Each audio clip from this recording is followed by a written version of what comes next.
Hello friends, welcome back to Abitha's kitchen. நாம் இன்றைக்கி பார்க்க போகிற ரெசிபி கருப்பு எள்ளு கொய்யா திணை சாதம். இது லஞ்ச் பாக்ஸ்க்கெலாம் ஏற்ற ஒரு பர்ஃபெக்டான டிஷ்ங்க.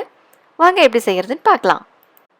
நான் இன்றைக்கி திணை வச்சு செய்ய போகிறேன். நீங்கள் வந்து எந்த மில்லட்ஸ் வேணாலும் யூஸ் பண்ணலாம், அதே மாதிரி அரிசியும் யூஸ் பண்ணலாம். நம்ம மில்லட் யூஸ் பண்ணுறதால இது நல்லா கழுவிட்டு ஒரு 20 நிமிஷம் போல் ஊற வச்சுட்டு அதுக்கப்புறம் குக் பண்ணோம் அப்படின்னா நல்லா உதிரியாக வரும். இப்போ நல்லா ஊறிடுச்சு.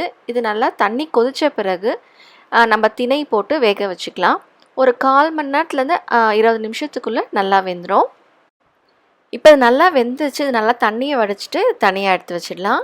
அடுத்து நம்ம எள்ளு பொடி ரெடி பண்ணிக்கலாம். இதுக்கு ஒரு பேனில் 2 டேபிள் ஸ்பூன் அளவு கடலைப்பருப்பு, 2 டேபிள் ஸ்பூன் உளுத்தம்பருப்பு, 2 டேபிள் ஸ்பூன் தனியா, சீரகம் 1 டேபிள் ஸ்பூன், மிளகு 3/4 டேபிள் ஸ்பூன் அளவு சேர்த்துக்கலாம். இது கூட காஞ்ச மிளகா ஒரு 3லேருந்து 5 காரத்துக்கு ஏற்ற அளவுக்கு சேர்த்து நல்லா இந்த மாதிரி வறுத்து வச்சுக்கோங்க. இப்போ இந்த பருப்புலாம் நல்லா வறுத்த பிறகு கொப்பரை தேங்காய் இல்லைனா வந்து நல்லா ட்ரையான தேங்காய் ஒரு 2 டேபிள் ஸ்பூன் அளவு சேர்த்து இதையும் வறுத்துக்கலாம். கடைசியாக 3 டேபிள் ஸ்பூன் அளவு எள்ளு சேர்த்து அடுப்பை ஆஃப் பண்ணிடுங்க. அந்த பருப்பில் இருக்க சூட்லேயே இந்த எள்ளு வந்து நல்லா புரிஞ்சிரும். இப்போ அது நல்லா ஆறின பிறகு மிக்சி ஜாரில் மாற்றி நல்லா ஒரு ஃபைன் பவுடராக அரைச்சி எடுத்துக்கலாம். ஈரம் எதுவும் இல்லை அப்படின்னா 1 வாரம் வரைக்கும் ஸ்டோர் பண்ணலாம். அடுத்து நான் கொய்யா வந்து பெரிய சைஸாக இருக்கிறதால ஒரு பாதி மட்டும் இந்த மாதிரி சின்ன சின்ன பீசஸாக கட் பண்ணி வச்சுக்கிறேன். அடுத்து ஒரு அகலமான பேனில் நல்லெண்ணெய் சேர்த்துக்கலாம், அது நல்லாயிருக்கும்.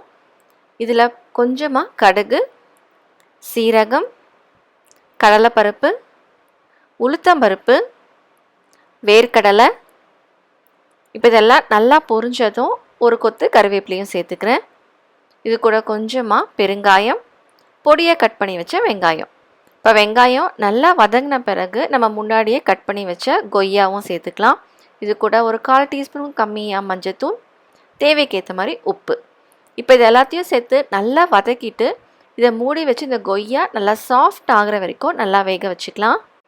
கொய்யா ஒரு 5 நிமிஷத்துலேயே நல்லா வெந்துடுவாங்க. இது பாருங்கள், நல்லா இந்த மாதிரி சாஃப்ட் ஆன பிறகு நம்ம முன்னாடியே ரெடி பண்ணி வச்ச பொடி தேவைக்கேற்ற மாதிரி சேர்த்துக்கலாம். அடுத்து நம்ம முன்னாடியே வேக வச்சுருந்த மில்லட்டையும் சேர்த்து இதையும் நல்லா இந்த மாதிரி மிக்ஸ் பண்ணிக்கலாம்.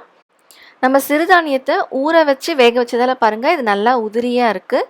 நம்ம மில்லட்ஸ் தான் யூஸ் பண்ணணும்னு அவசியம் இல்லை, ரெகுலர் ரைஸ் கூட யூஸ் பண்ணலாம். அவ்வளோதாங்க, ரொம்ப ஹெல்த்தியான லஞ்ச் பாக்ஸ் ரெசிபி சூப்பராக ரெடி ஆகிடுச்சு. நீங்களும் இதே மாதிரி செஞ்சு பார்த்து எப்படி இருக்குன்னு சொல்லுங்கள். உங்களுக்கு இந்த வீடியோ பிடிச்சிருந்தா மறக்காமல் லைக் பண்ணுங்கள், ஷேர் பண்ணுங்கள், சப்ஸ்கிரைப் பண்ணுங்கள். தேங்க்யூ.